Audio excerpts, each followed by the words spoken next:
Welcome back. All right, so news of the day video for all you fine people on the internet. Yep, second one of the day. It is a relatively quiet night in the National Hockey League. It's going to be a busy one tomorrow. We will discuss that at the end of this video. But first off, we're going to talk about the Chicago Blackhawks. And again, this is why if I'm wearing your team's jersey for a news video, it's not usually a good sign. Because I do see that he never wears my team's jersey. If it's for news videos, good. So Taylor Hall is week to week, and this is the thing. So Taylor Hall, he comes back earlier than expected from an injury, and now he's re-aggravated his shoulder, and now he's going to be out for. And if it's week to week, you got to think it'll be 2 weeks. There are times I think where a team might want to step in when a player says I'm ready to come back when they're back before they're supposed to be. We have seen players rush back. Last year, of course, Pacioretty came back too soon from an injury and tore his Achilles again. So I do sometimes wonder, it's not like teams aren't investing a lot of money in these players too. So you want to make sure that they are actually 100% and good to go before they get out there. So for Hall, aggravating a shoulder injury means he's going to be out for a while. Kurashev is hoping that he'll be able to make his season debut tomorrow against the Boston Bruins.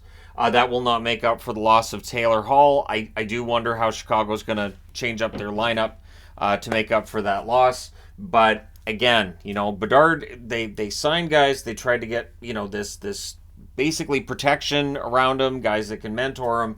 And so when you start seeing one or two of those guys out of the lineup, then there has to be other guys up. So we'll see if Kurashev ends up playing a prominent role for the team when he makes his debut, if he makes his debut tomorrow. Again, he's hoping to.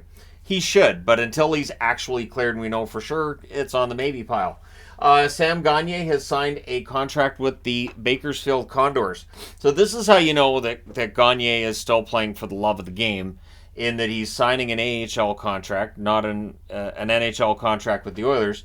Oddly enough, cap-friendly reporting, 4 players still on tryouts currently. Gagner not one of the players who is still on a tryout, but again, if he gets off to a good start with Bakersfield, injuries are going to happen during the season. Having a Sam Gagner signed to your team could be a big deal. Signing with Bakersfield, it does not mean either that he can't sign with any NHL team. This doesn't mean that the Edmonton Oilers have the rights to him, just that he's signed with their affiliate. But that's where he signed. He doesn't have an NHL contract at this point. So all the best to Gagner. Hopefully he gets back into the league towards the middle of the season, end of the season, along the same lines as what Chason was able to do last year at the end of the year. So the NHL Edge website has been released.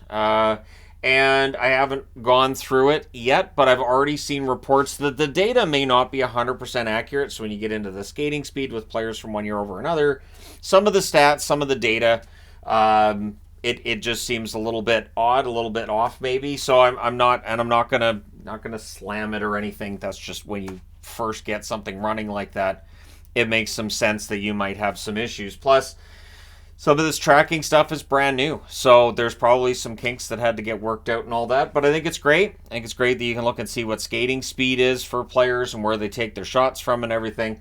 And I've always wondered, with the rise of advanced stats and the rise of all the analytics, plus, of course, you have the gambling tie-in with all the gambling sponsorships around the National Hockey League and all the advertising. Getting this data out there where the NHL has so much data that they can then use to create their own charts for all of the advanced stats we know of and more. So by having all of those trackers in the shoulders, that lump you see on the back of a guy's shoulder in every game that we've completely got conditioned to now, we don't think anything of that lump on the shoulder. That information now is stored. It's now being shared. And honestly, the NHL could create a site where they have all of this data, which might make it tougher for some of those who provide advanced data to still be able to stay ahead of the NHL and still have all that fun stuff. Now, obviously that's quite a ways away from having any effect, but NHL Edge, so it's out there. Let me know if you've tried it, what you think of it. And again, keep in mind that it's still in its infancy. They're still working on it, so there's that. The 3 stars this week around the National Hockey League. Well, DeBrink gets the first star to the surprise of no one. In 4 games, he had 5 goals, 3 assists for 8 points. Absolutely fantastic start for him in the Wings. The second star this week, Georgiev, 3-0 record with a .940 save percentage. pretty good goalie for the Colorado Avalanche. And a good follow-up to a season last year where he had the 40 wins, right? And then Sam Reinhart, third star for the Florida Panthers. In 3 games, he had 5 goals, 1 assist for 6 points. So Reinhart off to a solid start to the season for a Florida team that is currently sitting below 500. They're going to try to get back tomorrow against San Jose. I like their chances. So Pavol Demitra, who tragically passed some years back, he is going to be inducted into the Blues Hall of Fame. And in order to announce this, rather than announce it publicly first, they had Keith Tkachuk on a video call with his wife and tell her, and that video of her reaction has been posted to the Blues social media. So it's a nice story. Demitra was a very good player. I like Pavol Demitra, and I think it's great that the Blues are inducting him into the Hall of Fame. Just a really, really good player who, it took a little while to get his feet going in the NHL, but once he got it going, he was very, very good. And so, yeah, all the best on the Blues for not only doing this, but for doing it right, and for letting his wife know, hey, we're going to do this, and so that should be great when they induct him. So the Buffalo Sabres, of course, dealing with a slow start themselves this year. Devin Levi is dealing with a nagging lower body injury, and I don't like when they phrase it that way, because it's seen as a day-to-day thing. But when it's a nagging injury, those can become longer-term injuries as well.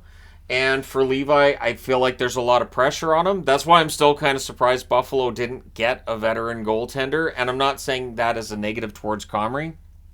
But if, let's just say crazy land, that Winnipeg doesn't sign Hellebuck and Hellebuck ends up in Buffalo, how awesome would that have been for Levi, right? Where he could have split the net with Hellebuck, could have been the backup for Hellebuck. Yeah, you got to sign Hellebuck for next year and all that, but just having him there as his tandem mate, I think would have been great. But it looks like he's going to be out for a while. So Comrie's going to play tonight against the Montreal Canadiens, and it looks like Luukkonen's going to start tomorrow against the Senators. So for Buffalo, again, a team off to a slow start. They can't afford to lose both of these games. I would argue they don't want to lose either of the games. We'll see how Luukkonen does tomorrow night. Luukkonen's had some encouraging starts over the last 2 years. He's also had some rough ones, and his overall statistics have not been up to the level they want, right? That's why Levi and Comrie have been the tandem. But maybe for Luukkonen being in the AHL and clearly being the number 3 goaltender on this team, maybe it'll spark him, and we'll see some good starts out of him while Levi's out. And again, hoping Levi's not out for that long. So the Tampa Bay Lightning, a start of 2-2-2 to this season. They are having their struggles, which we had known would be a thing without Vasilevsky. But due to the fact they've lost 2 games during 3-on-3 overtime, they spent some more time at practice than 3-on-3s. Mini scrimmage. And I know there was a broadcast I was watching at the start of the year where as a game was going to overtime, they said this really wasn't practiced much during preseason, during training camp. And so it may just be a matter of maybe Tampa Bay didn't practice it as much. And so now, because of the fact they've lost 2 in overtime, they want to make sure that practice is there. Again, Tampa Bay is a supremely talented team. Solid depth there, although the depth has been eroded due to the salary cap issues over the last couple of years. But yeah, we'll see the next time they go to overtime if that mini scrimmage, if the extra time they've spent in practice on 3-on-3 benefits them. So tomorrow night, the Frozen Fury is here, and I'm looking in that direction because I've got the board made up already, all 16 games on the board. And so it starts at 3 o'clock Pacific. The last game starts at 8 o'clock Pacific. It is an odd thing. So the NHL is really promoting this as a big deal, as if ice surfing wasn't a thing, as if we didn't already have a version of this in Canada. We had a version of this in the U.S., and again, if you're Canadian, well, we don't have ESPN up here, so it's a busy hockey night, right? So it is going to be interesting. The NHL Network's not in Canada anymore either.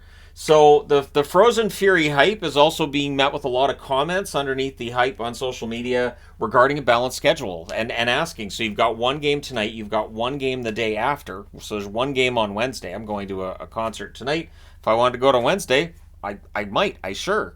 Because looking at this schedule, how many nights there are that are ridiculously busy. So the idea is you're trying to attract attention to your game, and you're trying to create this really entertaining environment. But looking at other leagues around North America, because we always compare to other leagues, right? I can't see the NFL saying, okay, we're going to have all 32 teams just play on the Sunday. We're going to take out Monday Night Football. We're going to take out Thursday Night Football, just everything on Sunday. And have it where they're all, overlapping and starting 15 minutes. I can't see them doing that because it does really feel like a gimmick. And the weird thing is that it's early in the season. It's weird to me that it's on a Tuesday rather than a Saturday, where it feels like that would be a more natural place to put it. And it is at the start of the season, where it's not like these are games that are deciding playoff spots. The hockey is not as intense at this time of year as it is later in the year. There's not as much hitting.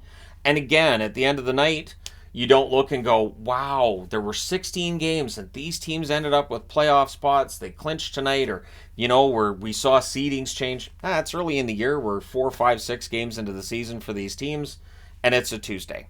It's in October. It's a Tuesday. So it's odd. I've always thought that, like, this year again, they have American Thanksgiving off. I think there's 14 games the day before and 15 games the day after. American Thanksgiving, you would think if they put a couple of games on American Thanksgiving and if they marketed it well, they might do really well. Like, I'm thinking, like, I don't know, Rangers, Islanders, you could have the Kings and the Blackhawks, something like that, where you've got, like, big market teams in the U.S., but we'll see how it does. And how much hype is so, like, the thing is, if it does really well, obviously they might do it multiple times next season, but I think there's a 16-game night later in the season as well. I don't know. And then they've had 16-game nights before. I think they've had 2. I think they've had 1 each last year and the year before, right? Something like that. But it's odd because on Saturday we had 15 games, right? And now it's 16 games. It's this big deal. Yeah, but we just had a 15-game day on Saturday. Like, it's an extra 1 game. It's odd. So I'll be interested to see if all the hype and if all of the discussion of it that's been everywhere on ESPN, of course, if it does translate to more viewers and more people paying attention. The staggered starts basically mean from 3 o'clock in the afternoon until about 8:30. I'm not really going to be able to leave this room or do anything because there's going to be hockey going on in that moment, which is fine. That's absolutely fine. That's not a big deal. But I don't know if there's going to be a lot of people that are doing that. I would think that most people will pay attention to their teams they're cheering for, rather than getting into the whole thing. But let me know your thoughts. Like, are you going to watch the Frozen Fury and just see, like, all these goals roll in?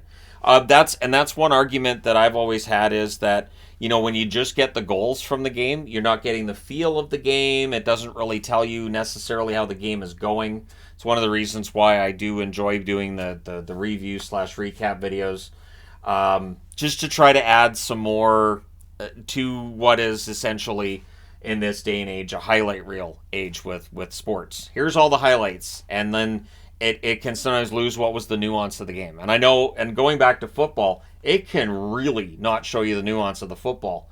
I don't know how many times I'd be watching an NFL game, and I would watch a team get absolutely handled for 56 minutes, and then in the last 4 minutes of the game, back-to-back touchdowns, and they win. So all the highlight reels are just, yep, they're down late, and here they go. And it's like, but that first 56 minutes of the game existed, and I don't know, you guys want to talk? Nope, we're not going to talk about it. All right, cool. And so I always kind of felt like, yeah, this highlight reel is not telling me how that game went, if it was one that I watched the whole game, right? So we'll see how it goes. Let me know your thoughts. I'd be interested to know what you think. And again, if it succeeds, if it does really well, the NHL may do it again. We may see NHL doing Frozen Fury multiple times next season. Maybe we end up trending towards a model where, yeah, on a Monday it's 1 game, Wednesday it's 1 game, Friday you get a game, Sunday maybe a game, and then Saturday, Tuesday, Thursday, 14, 15, 16 games those days. It definitely feels like it's been trending in that direction. I'm in favor of a more kind of a balanced schedule personally, but again, that's just me. Let me know your thoughts. Hit like and subscribe if you're browsing your way through. You just happened upon this video, or for any reason you feel like hitting like and or subscribe. Thank you guys so much for all your support. I will talk to you again soon.